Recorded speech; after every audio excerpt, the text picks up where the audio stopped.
This video is brought to you by BetUS Sportsbook and Casino. These guys are bringing the pain, and things are starting to shift. Who makes this roster, and who took the bull by the horns? Let's break it down.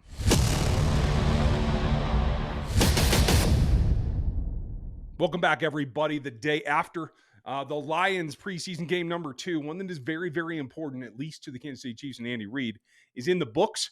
We're going to break down a couple of observations that I think actually do mean something beyond the standard look at the stats kind of thing. If you don't know me, I'm Ryan Tracy, been covering this league, consulting, coaching, 20 plus years. This is your premier Chiefs source for actual football breakdowns, analysis, and insight. Make sure you like, sub, and hit the bell. I want to talk about the defensive side of the ball today because I am generally excited about that. I think we saw glimpses on the offensive side that show you what this team can be, even in the absence of Hollywood Brown right now. And I think we should all feel good about that. Everyone's going to be talking about the play behind the back. I'll probably do a little bit for the members there on that because it's not quite what it seems to a lot of the talking head media. So be on the lookout for that as well.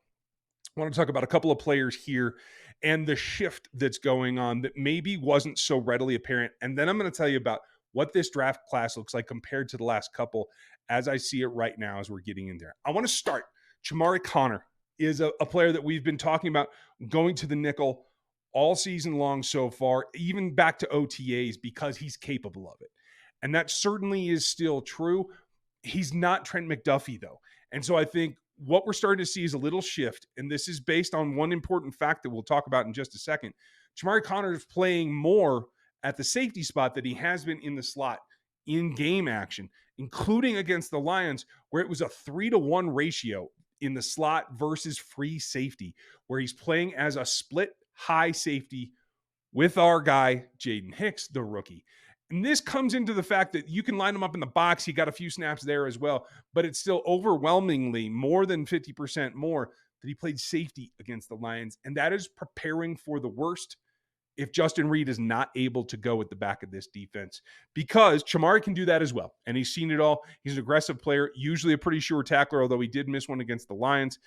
His partner in crime against the Lions was Jaden Hicks, the rookie, who had a similar shift. He also moved back to playing more snaps at safety at free safety than he did at box safety.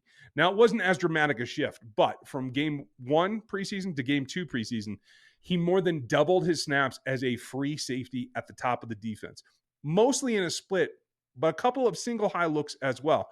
And so what that tells you is that they're preparing Jaden Hicks to have to be what we always expect Spags to have, and that is a well-rounded, versatile safety that can do a little bit of everything.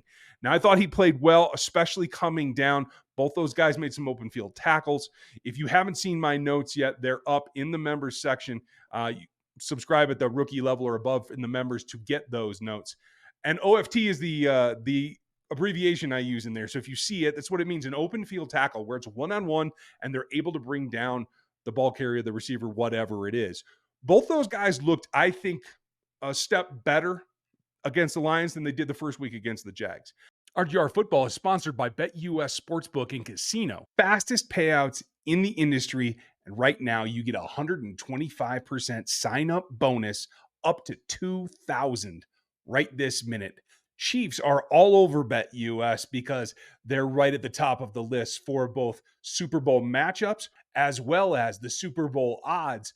Mahomes for the MVP, the conference titles. You can get into all the action if you want to get over to BetUS. That's a 125% deposit match on your first 3 deposits up to $2,000 each. They have live wagering on all major games, the best betting variety in the business, and you can even get 10% back on your losses twice a year. Check it all out at our BetUS link in the description below. I don't think either of them are going to play a ton in the preseason wrap-up. So in preparation for Justin Reid possibly missing anything, I think that's what that focus was.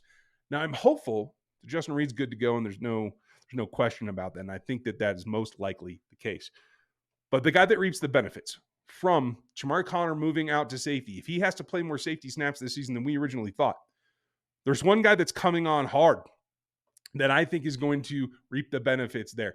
You want Trent McDuffie to be able to play outside. That's the goal, right? But I think it's going to be a weekend to weekend, matchup to matchup kind of thing for Trent McDuffie this season.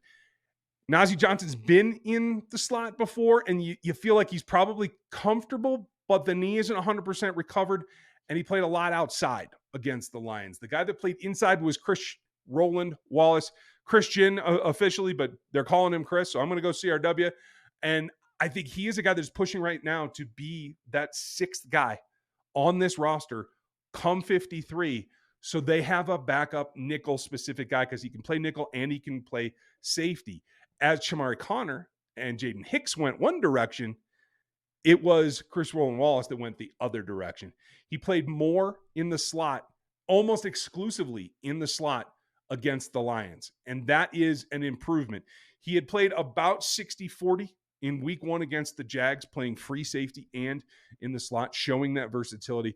But it was 30-2 in this week against the Lions. And I think CRW is showing that he can be a guy that maybe eventually can start, but certainly this year can be a backup nickel specifically when you don't want to have to put Trent McDuffie in there. Right now, I think there's more outside corners on this roster than there are inside corners, nickel corners. So if you don't have a true nick, you're going to have to put Trent McDuffie there, and you need a backup for that situation. So that's what I'm getting at. Now, that said, Chris Roland Wallace is not a part of this Chiefs draft class, but the draft class is running just fine. We've had some great classes in the past, one that's up for a lot of free agent deals in this coming year in Creed and Trey and Nick, a lot out there. But they've gotten significant contributions from both of their last two and a half, really, draft classes. This draft class looks like it's right on par for that. The top 5 picks in this draft class are squarely on the roster for me as of right now. And that includes, obviously, Kingsley Suamataia, Xavier Worthy. Then both Jared Wiley and Jaden Hicks on the roster, not a question. I think Hunter Norzad is on this roster as well. I think they're going to keep at least 8, probably 9, and I think he is one of them. And that leaves just Kamal Haddon and CJ Hansen. I've seen a couple of good things from both of them. There's been a lot of snaps for CJ Hansen. I don't think he's done enough to make the roster, though, so I think both these guys go to the practice squad unless there is some kind of trade value for them. I would give that edge to Kamal Haddon if I had to. But I think you're going to see 5 of the 7 selections onto the 53 and the other 2 onto the practice squad. And I think that's another positive sign towards what Brett Veach is doing. Now, that said, this is just breaking down this game. We're going to have the Q&A tomorrow night. Make sure you join us. And then on Tuesday, I'm going to break it down a little bit further in my takeaways from specifics, a little bit more on the offensive side as well. So don't miss anything. It's a short week. It's a Thursday night ball game. So make sure you're with us and you're ready for all of it. Appreciate you listening. Have a good one, and I'll talk to you tomorrow. Thanks for watching this video from the team at RGR Football. Click these videos to see more and subscribe to RGR Football.